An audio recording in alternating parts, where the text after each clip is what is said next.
Hi, I'm going to be working with you on a demonstration of problem E6-5, page 279 from your textbook, but first I'd like to review a few things. If you have not yet read Chapter 6 in your textbook, either the e-text or hard copy, or watch the interactive presentations and connect for Chapter 6, then please do so before you begin watching this demonstration. Also, in your student notes template for Chapter 6, you'll find this document that we're looking at right now, and another document that you should print out if you'd like to take notes as you're working. It's called the problem E6-5 template and solution. Okay, let's first do a quick review. This is called the cost of goods sold equation. The cost of goods sold equation allows us to either solve for the cost of goods sold or ending inventory. We begin with merchandise that we have on hand at the beginning of the period intending to sell. We call that beginning inventory. We add to that any purchases of inventory during the period, and that equals all the goods that we had available to be sold.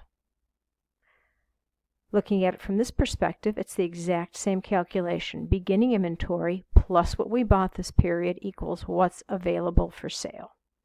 If you count what's on hand at the end of the period, called your ending inventory, and you subtract it from what was available to be sold, then the difference should be what you sold.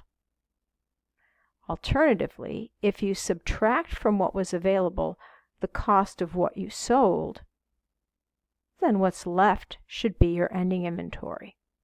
You can solve for one or the other. That's called the cost of goods sold equation. We'll be using that in a moment.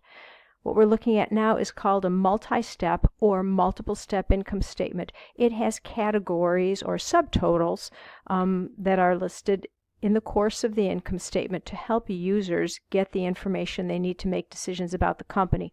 For example, our first subtotal is net sales. We take our gross sales revenue and subtract from that any returns our customers have made or allowances, price reductions we've given them. We also subtract any discounts for early payment that we've allowed, and that gives us net sales. And by the way, only people inside the business would see the detail through here. Any income statement that's given to outsiders begins with net sales. So net sales is what we really expect to collect. The selling price of what we sold. We subtract from that the cost of what we've sold, and the difference is called our gross profit. Also a very important calculation. What companies often do is they take their gross profit dollars, divide by the net sales dollars to get their gross profit percent. That tells you what percent of every sales dollar results in gross profit. From gross profit, we subtract all of our other operating expenses that you're familiar with.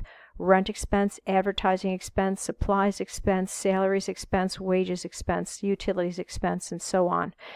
When we subtract all of those costs of doing business, we end up with income from operations. This is net income derived from your main business purpose. Now, if you've made money, revenue, or expended money, cost of doing business, for purposes other than your main business purpose, then it would go next as an other revenue or expense. Let me give you an example. Let's say you own a landscaping business and you have some extra space in your warehouse. The business next door wants to rent it from you.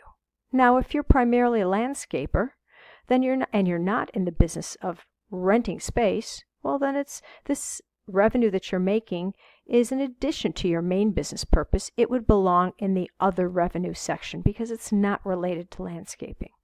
Okay. After we add in any other revenue and subtract any other expenses that are not related to the main purpose of your business, we get income before income tax expense. That's income before the impact of your taxation rate.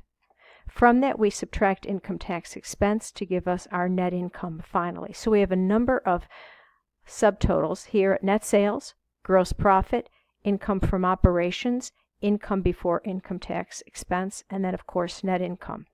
Now, we already discussed why people would want to know what net sales were and gross profit. Why do we want income from operations as a separate subtotal? The reason is we want to see, users of financial statements want to see whether this business was successful in its main business purpose. For example, the landscaping business. Was landscaping able to give them a net income, yield a net income from operations? If not, then its main business purpose is not successful. Income before income tax expense is important because companies have different tax situations. They may have higher or lower taxation rates than other companies, and this gives users the ability to see the income before the impact of income taxes. Okay, so let's go to the template for E-5. Okay, so this problem is set up in Connect on a horizontal basis. They work sideways here, rather than the way we're used to working, vertically. So this is the way it's set up in the textbook. What I've done is I've created a vertical format to make our problem just a little bit easier to work with. So let's take a look at this. Here's our cost of goods sold equation. Beginning inventory plus purchases. 100 plus 800 equals 900. We don't know what our ending inventory is, but we know we've sold 300. So 900 minus something is 300. Well, if we subtract 900 minus 300, we get 600 as our ending inventory. Now for our gross profit, sales of 700 minus cost of goods sold of 300 gives us gross profit of $400. Let's try B. Beginning inventory plus what we purchased this period, 800. 200 plus 800 equals 1,000. Goods available to be sold. We have 150 left. Well, if we've got 150 left and we had 1,000 available, let's subtract. That means that we must have sold 850. Now we can take this 850 and bring it down here into our gross profit calculation, and now we can figure out our gross profit. 900 minus 850 gives us 50. In situation C, beginning inventory plus, we don't know the purchases, so we won't be able to figure out goods available for sale.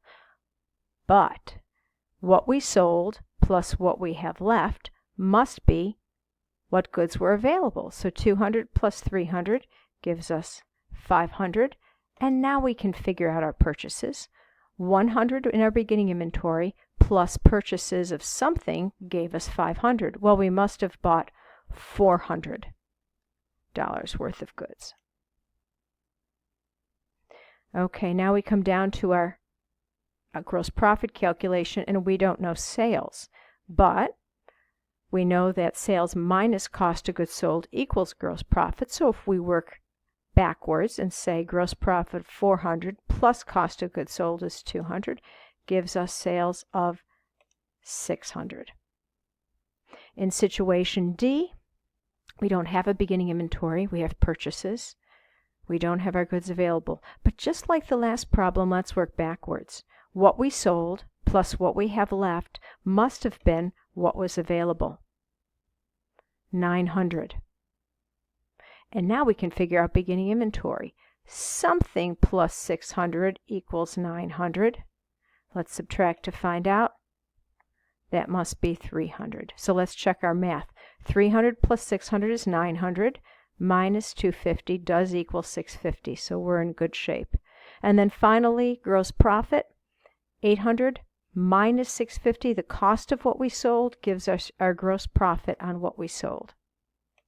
Finally, our last example, beginning inventory of 50 plus purchases of 900 gives us goods available to be sold of 950. We don't know our ending inventory or our cost of goods sold, but if I look at my cost of goods sold equation down at the bottom here, sales of 1,000 ended up giving us gross profit of 500. 1,000 minus something equals 500. If I subtract to find that out, cost of goods sold must be 500. Once I have that, I can put it up here. And Let's calculate ending inventory. $950 worth of goods available to be sold. I did sell 500, therefore I must have had $450 still on hand at the end of the period. Okay, so we're all done with that problem. Your problem E6-6 is very similar, except your problem takes things one more step. After you calculate gross profit, it also gives you operating expenses to subtract to yield income from operations. So it's very similar. Good luck with the homework.